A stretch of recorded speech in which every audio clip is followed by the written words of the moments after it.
안녕하십니까. 2021년 12월 4일 최병무의 팩트 시작하겠습니다. 어제 울산에서 극적으로 화해를 한 윤석열 국민의힘 후보와 이준석 대표, 오늘 부산에서 선대위 회의를 열고요, 오후에 부산 서면에서 첫 공동유세를 했습니다.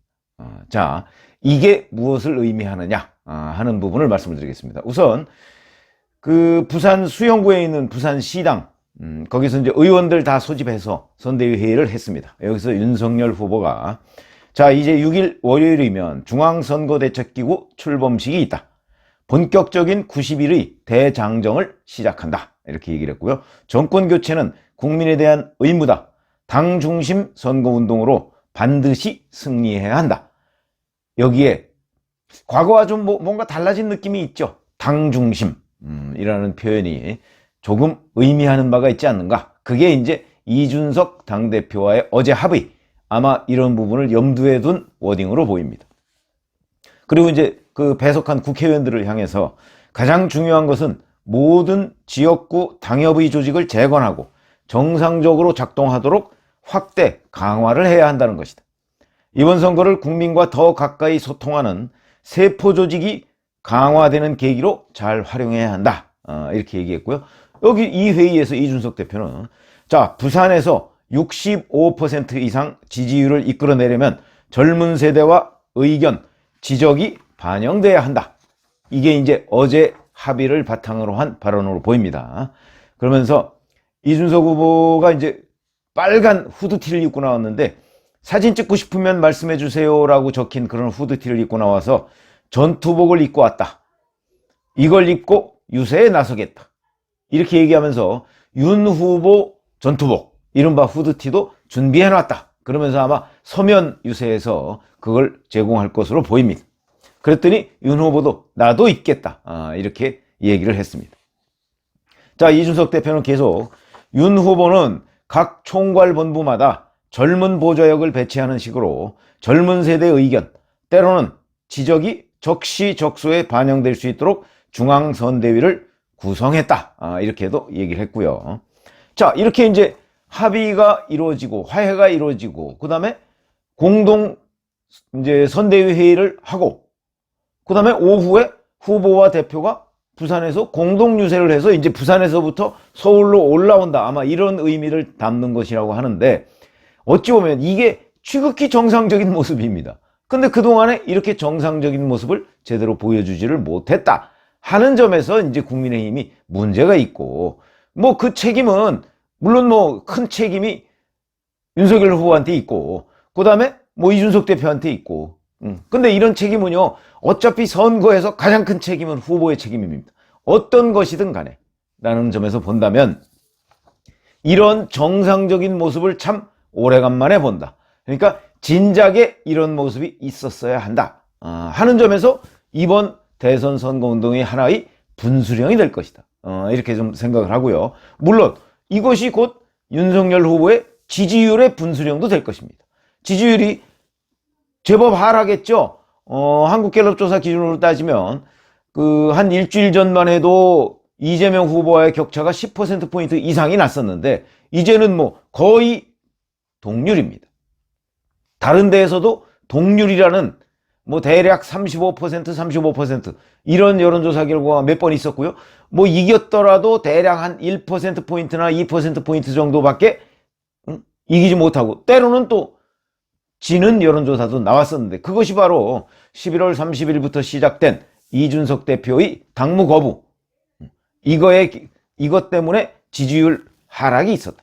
그거는 뭐 누구의 책임이 크다, 뭐 이준석 대표가 가출을 했다, 뭐 어쩌고 저쩌고 하는 평가가 있었지만, 그러나 궁극적으로는 국민 유권자들은요, 뭐 누가 가출했다, 누가 뭐 뭘 못 잡았다, 누가 뭐 뭘 전권을 달란다, 별로 중요하지 않습니다.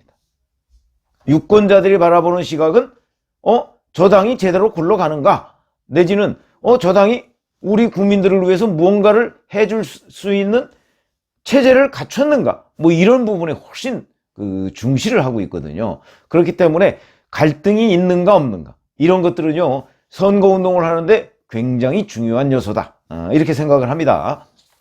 자, 그러니까 뭐 앞으로 또 뭐 다른 갈등 뭐 있을 가능성 충분히 있죠. 그러나 이런 정치력을 보여줘가면서 그걸 극복하는 모습, 어찌 보면 야권 지지자뿐만 아니고 중도층에 있는 상당수의 지지자들도 그런 모습을 보고 싶어 하는 겁니다. 어찌 보면 그런 것들이 정치라는 것이죠.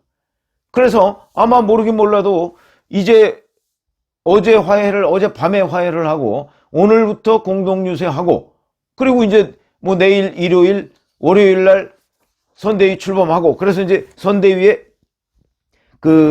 어찌 보면 이제 손발이죠. 이런 것들까지 다 갖춰지면 진짜 전투태세가 이제 완비된 것이고요. 오늘 부산 유세는 뭐 그거의 일종의 예고편이다. 이렇게 보시면 되겠습니다. 그러면 이제 이번 주 중에 나타나는 여러 가지 여론조사들, 그러니까 토요일부터 오늘부터 시작하는 여러 여론조사 결과에 굉장히 좋은 결과로 반영이 될 가능성이 높다. 이렇게 보고요. 당장 맨날 뭐 여기저기 해가면서 뭐 좀 뒷다리 잡는 듯한 모습을 보였던 홍준표 의원도 인터넷 플랫폼 청년의 꿈, 본인이 이제 뭐 청문홍답이라고 청년이 질문하고 홍준표가 답한다 뭐 이런 곳에서 이런 질문을 어느 지지자가 한 모양입니다. 윤건방이 아마 거기서는 그렇게 부르는 모양입니다. 윤석열 후보를 윤건방이라고, 건방지다 이런 뜻인 모양인데, 윤건방이 우리 준표형 가지고 장난친 것 같다. 어제까지만 해도 준표형한테 매달리더니 조금 전 김종인이 선대위원장을 수락했다. 도대체 뭐 하자는 거냐? 사람 가지고 장난하는 것도 아니고 라고 하니까 홍준표 의원이 여기에 답을 했습니다. 그렇지 않습니다. 저는 마음 편하게 되었지요. 그러니까 과거에 뭔가 꼬인 듯한 모습을 보인 홍준표 의원이 윤석열 후보와 이준석 대표가 화해를 하니까 이제 본인도 입장을 바꾼 것으로 보입니다. 그러면서 자, 또 이런 질문을 받았습니다. 김종인 씨가 총괄선대위원장으로 확정됐는데 홍 대표님은 어떻게 할 것인가? 그랬더니 백의종군하겠다. 뭐 이렇게 얘기를 했습니다. 또 일부 이제 홍준표 의원을 지지하는 청년들이니까 거기서 뭐 이런저런 뭐 윤석열 후보나 뭐 이런 데 대해서 비판적 시각을 보이는데 그 사람들이 굉장히 많거든요. 그러니까 거기에서 또 비판적 질문을 하니까 홍준표 의원이 이렇게 얘기했습니다. 윤 후보가 나를 이용해서 대선 캠프를 완성했다면 그 또한 훌륭한 책략이다. 이렇게 얘기를 했습니다. 그러니까 과거 홍준표 의원이 윤석열 후보에 대해서 보였던 여러 가지, 물론 앞으로 또 뭐 홍준표 의원이 뭐 뒷다리를 잡는 듯한 표현 뭐 저는 있을 거라고 봅니다만, 그러나 어찌됐든 간에 이 윤석열 후보와 이준석 대표 간의 화해를 바라보는 홍준표 의원의 시각은 과거의 홍준표 의원과 많이 달라졌다. 이런 것들이 바로 분위기다 하는 것이죠. 자, 그러니까 진중권 전 동양대 교수도 뭐 후보의 결단을 평가한다. 이렇게 페이스북에다 글을 올렸고요. 자, 그러면 이제 이게 이제 뭘 의미하느냐 하는 걸 좀 설명을 드리겠습니다. 자, 이렇게 갈등이 해소되죠. 그러면요, 정치라는 거는 결국은 기세입니다. 분위기와 기세.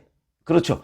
지금까지 이준석 대표 또는 김종인 전 위원장 이제 뭐 영입 문제는 아예 닫아놓고 이제 이준석 대표와 이런저런 갈등을 벌이는 모습, 이런 것 때문에 굉장히 분위기가 안 좋았고, 그러다 보니까 아니 뭐 그거 하나 해결 못 하나? 뭐 이런 이제 중도층 정도의 이제 뭐 지적이 있었고, 그다음에 국민의힘 또 아주 열혈 지지자들 중에 일부는 이준석 대표한테 뭐 저 싸가지 없는 대표 저 치우고 가자, 뭐 정리해버리자, 뭐 이런 이제 움직임이 상당히 있었던 것도 사실이고요.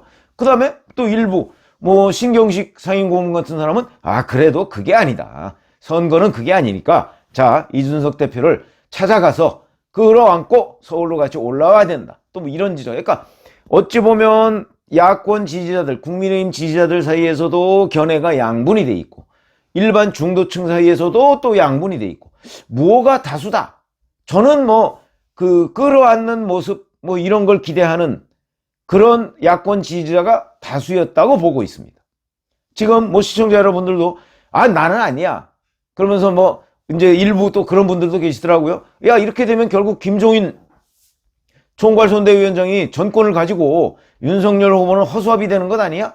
이렇게 얘기를 하시는 분이 있더라고요. 제 댓글에도 일부 보니까. 그러나 그거는요, 정치를 모르시는 말씀입니다. 그렇지 않고요. 어차피 아무리 총괄선대위원장이 전권을 가지고 있다고 할지라도 전권을 또 가질 수도 없습니다. 후보를 패싱하고 총괄선대위원장이 모든 걸 좌지우지하는 체제는 있을 수가 없습니다. 왜 있을 수가 없느냐? 그 선대위 기구의 직능본부장이나 이런 사람들이요, 다 후보를 첫 번째로 바라보고 두 번째 총괄선대위원장을 바라보는 겁니다. 그게 정치입니다. 왜 그러냐?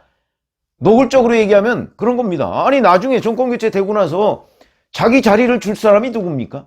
김종인입니까? 윤석열입니까?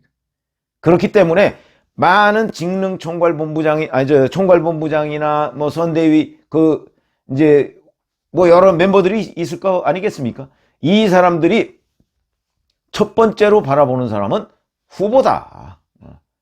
그렇기 때문에 이게 뭐 중간에 있는 어떤 사람이 권한을 많이 차지한다? 아무리 그래봤자 소용없는 것이다.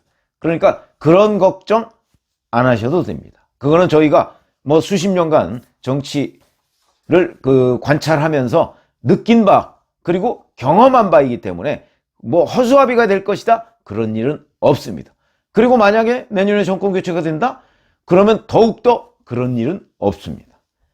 정권 교체 전의 윤석열과 그러니까 당선 전의 윤석열과 당선 후의 윤석열은요, 승천하는 거하고 비슷합니다. 승천. 하늘로 올라가는 거하고 비슷하다, 제가 그 말씀을 드리는 겁니다. 그건 뭐 나중에 제 말이 맞는지 틀리는지 아마 검증할 기회가 있을 겁니다. 저희는 뭐 그런 걸 한두 번 본 게 아니기 때문에 그런 점으로 본다면 허수아비 후보라는 개념은 없고, 그래서 제가 김종인 전권이라는 건 없다, 이렇게 말씀을 드리는 겁니다. 그러나 어찌됐든 간에 기세를 탔다 하는 점에서 보고요. 그 다음에 6일날 이제 선대위는 이렇게 되면 김종인 총괄선대위원장 체제에서 김병준 위원장까지 합류해서 이준석 대표도 당연히 공동선대위원장이 되고, 이렇게 되면서 정말 정상화되는 계기가 되는 겁니다. 이런 것들이 일반 유권자들한테 보여주는 메시지가 확실히 있을 겁니다. 그것이 곧 지지율로 반영이 되는 것이고요. 그리고 앞으로 국민의힘 대선 운동 과정에서의 불투명성, 이런 것들이 상당 부분 이제 씻어졌다, 이렇게 얘기를 할 수가 있고요. 그 다음에 자, 이제 남은 거는 전투태세 이제 다 갖췄으니까 6일이면 이제 출범을 하는 거죠. 그렇게 됐으니까 남은 거는 이제 전투만 남은 겁니다. 그 전투 예고편은 오늘 부산 서면 공동유세에서 보신 거고요. 자, 이렇게 되면 제가 이런 것들이 곧 덧셈의 정치다, 제가 이런 말씀을 드리는 거죠. 누구를 자르고 가자 하는 건 뺄셈의 정치고요.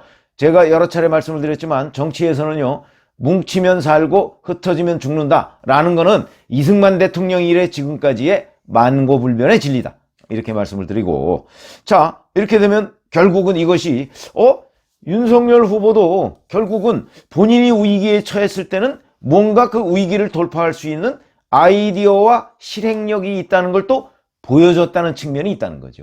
이것도 일반 유권자들 사이에서는 굉장히 중요한 의미를 담고 있습니다. 그렇기 때문에 제가 보건대는 어제의 화해와 오늘의 이제 공동유세, 이런 것들이 윤석열 후보를 중심으로 한 주변 분위기를 급 반전시켜가면서 아마 지지율도 굉장한 탄력을 받을 가능성이 있다, 이렇게 생각을 합니다. 감사합니다.